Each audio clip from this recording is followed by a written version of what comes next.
families that are hurt. I'm truly sorry.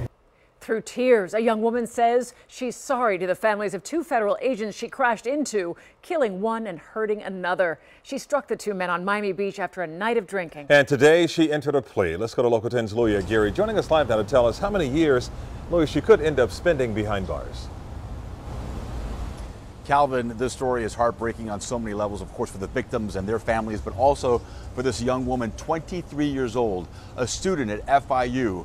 Her whole life ahead of her. Now she's looking at a maximum of 50 years behind bars. This is where it all happened, Espanola Way and Collins Avenue, on that fateful night that impacted so many lives. A decision she no doubt will regret for the rest of her life, going out for a night of partying on South Beach and then getting behind the wheel of a car. Today she took responsibility for her actions, and she also faced the families of the victims whose lives she changed forever. So you wish to plead guilty to those 3 charges? The tears flowing as 22-year-old Jordana Rosales pled guilty to charges of vehicular homicide, leaving the scene of a crash involving death and reckless driving involving serious injuries. She then apologized to the family of her victims. I just want to apologize to the families that are hurt. I'm truly sorry.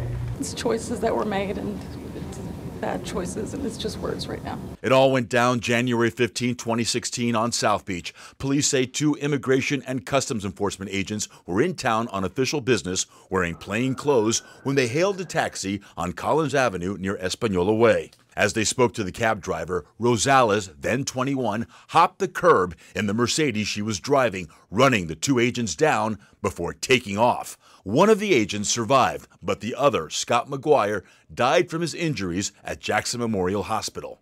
I can't even have words to express how amazing he was, and he was a loving father. Rosales' open plea means there was no sentence agreed upon, but according to sentencing guidelines, Rosales could spend anywhere from 13.5 to 50 years behind bars, and as little as 4 years if a judge chooses leniency. We'll see what the judge decides.